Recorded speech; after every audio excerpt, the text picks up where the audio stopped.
धर्मराज युधिष्ठिर बोले, हे प्रभु, फाल्गुन मास के कृष्ण पक्ष की एकादशी का क्या नाम है तथा उसकी विधि क्या है? कृपया आप मुझे बताइए।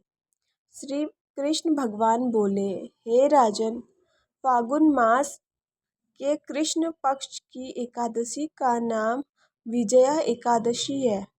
इसके व्रत के प्रभाव से मनुष्य को विजय प्राप्त होती है। यह सब व्रतों से उत्तम व्रत है। इस विजया एकादशी के महत्व के श्रवण व पाठन से समस्त पाप नाश को प्राप्त हो जाते हैं। एक समय देवर्षि नारद जी ने जगत पिता ब्रह्मा जी से कहा, महाराज, आप मुझसे फाल्गुन मास के कृष्ण पक्ष की एकादशी विधान कहिए। ब्रह्मा जी कहने लगे कि हे नारद, विजया एकादशी का व्रत पुराने तथा नए पापों को नाश करने वाला है। इस विजया एकादशी की विधि मैंने आज तक किसी से भी नहीं कही। यह समस्त मनुष्यों को विजय प्रदान करती है। त्रेता युग में मर्यादा पुरुषोत्तम श्री रामचंद्र जी को जब 14 वर्ष का वनवास हो गया, तब वे श्री लक्ष्मण तथा सीता जी सहित पंचवटी में निवास करने लगे।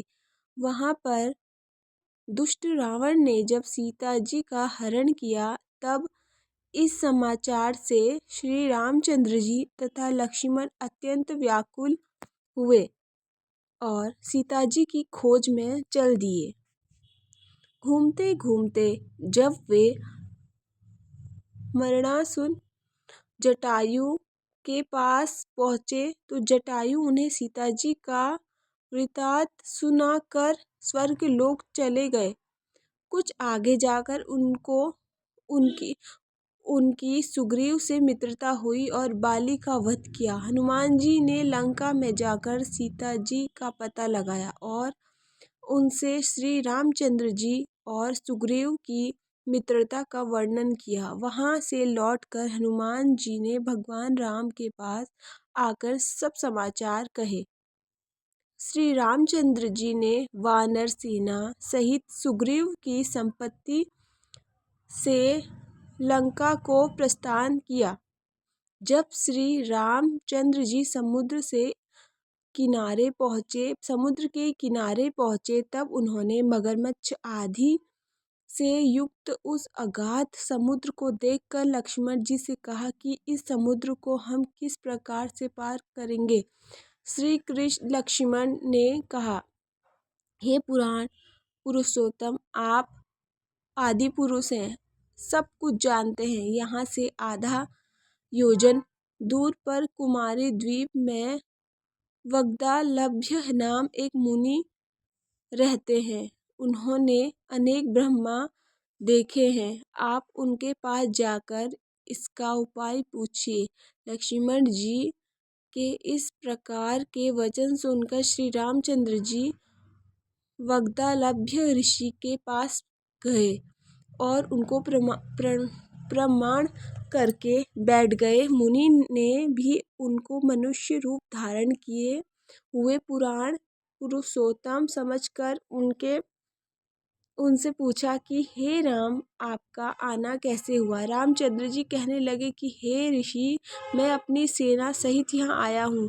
राक्षसों को जीतने के लिए लंका जा रहा हूँ। आप कृपा करके समुद्र पार करने का कोई उपाय बताइए। मैं इसी कारण आपके पास आया हूँ।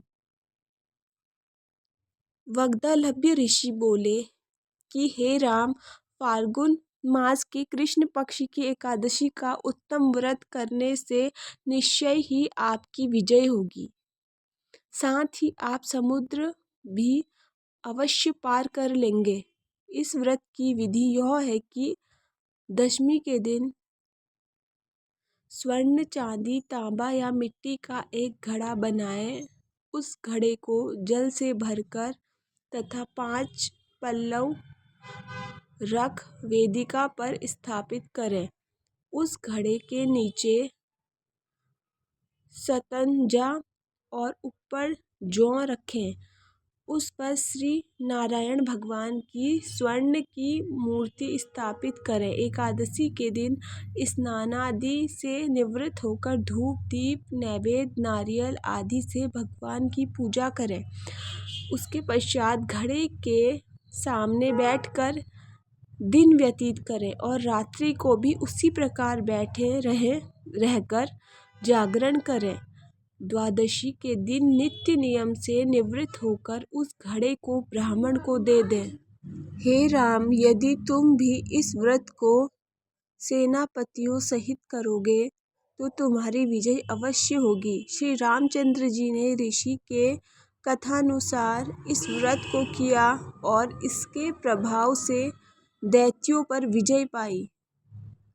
अतः हे राजन, जो कोई मनुष्य विधि पूर्वक इस व्रत को करेगा, दोनों लोकों में उसकी अवश्य विजय होगी। श्री ब्रह्मा जी ने नारद जी से कहा था कि हे पुत्र, जो कोई इस व्रत के महात्म्य को पढ़ता या सुनता है, उसको वाजपेय यज्ञ का फल प्राप्त होता है।